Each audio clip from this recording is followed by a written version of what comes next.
You're watching a Highwire Media podcast. Hello and welcome back to the Talking Texas Rangers show. As always, I'm your host, Larry Elise. Today we dive into all the latest headlines, both good and bad. But unfortunately this week, it's a lot of bad news. Before we do that, give me your thoughts on all the topics we covered. And with that, let's dive right into our first topic. The Rangers' biggest deadline pickup is joining misery as Texas inches closer towards elimination. It doesn't seem like it could get much worse for the Texas Rangers. One day after manager Bruce Bochy seemed to lose his temper with an offense that had struggled all season, it was time for the bullpen to be the problem.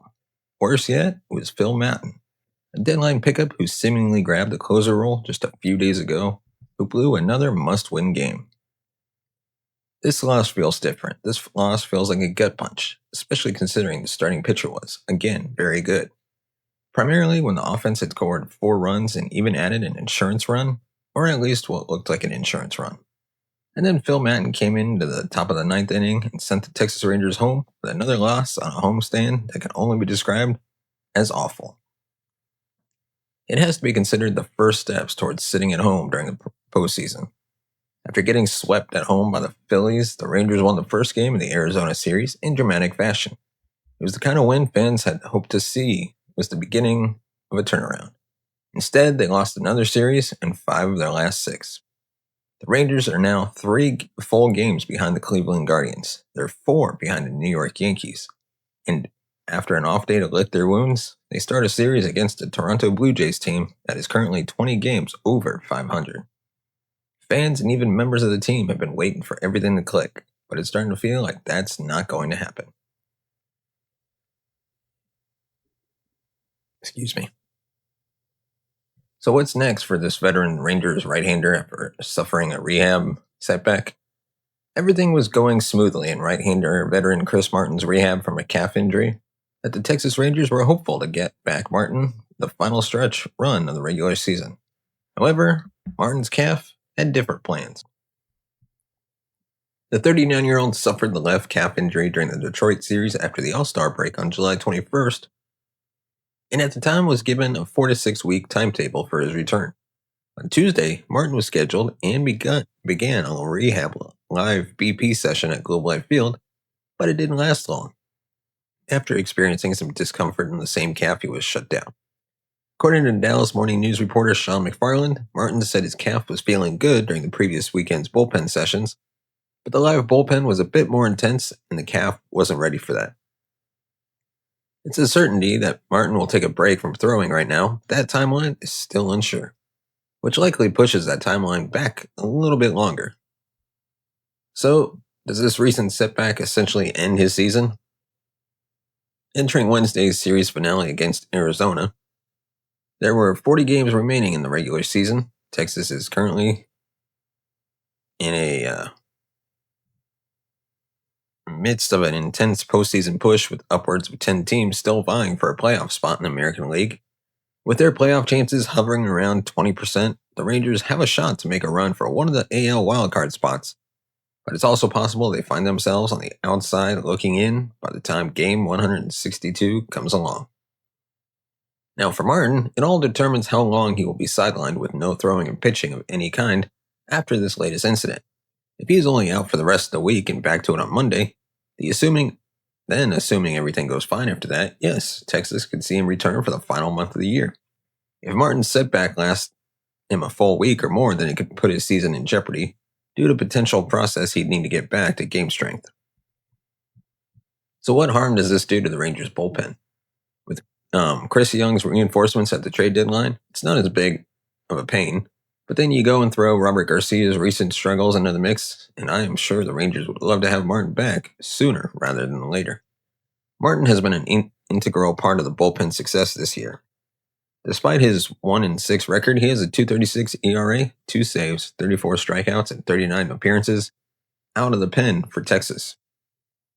Although he's had his shaky outings, Martin is a proven veteran arm that can give Bochy much-needed trust and solidity in the back of the bullpen, which is so desperately needed when the offense refuses to put up more than 2 to 3 runs a game.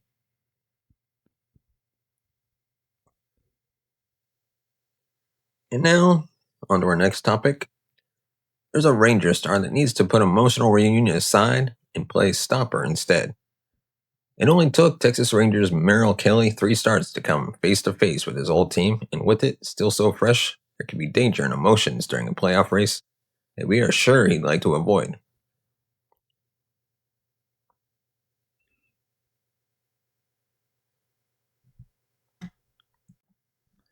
And now our next topic. One expected Rangers issue has reared its ugly head at the wrong time.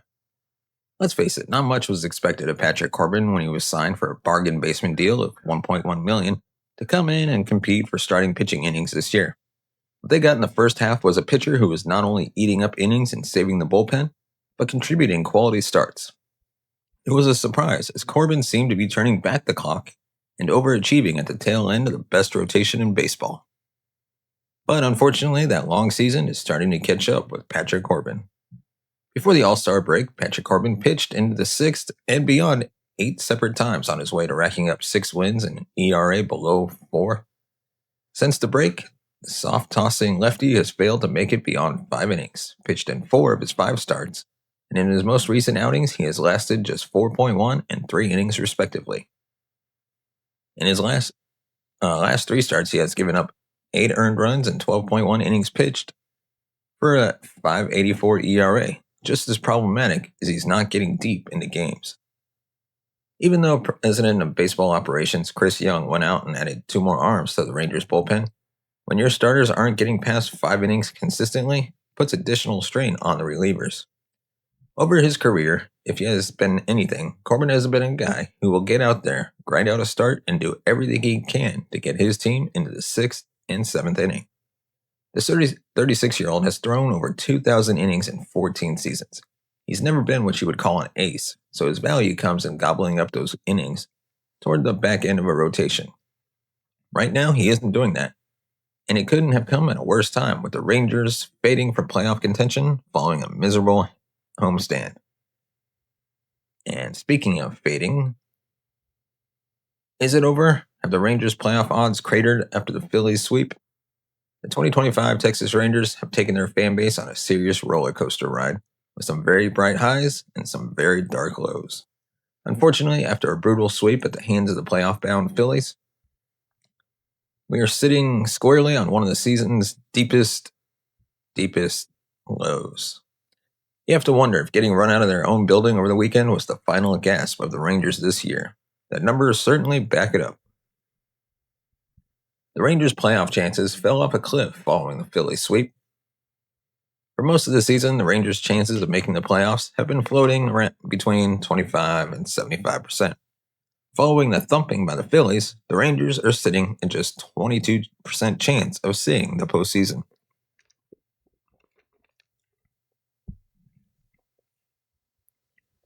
Before Texas welcomed Bryce Harper, Kyle Schwarber, and company to Globe Life Field, the team was looking much better with a 41% chance of sneaking into a wild card spot. So you have to be asking yourselves, are the Rangers really cooked?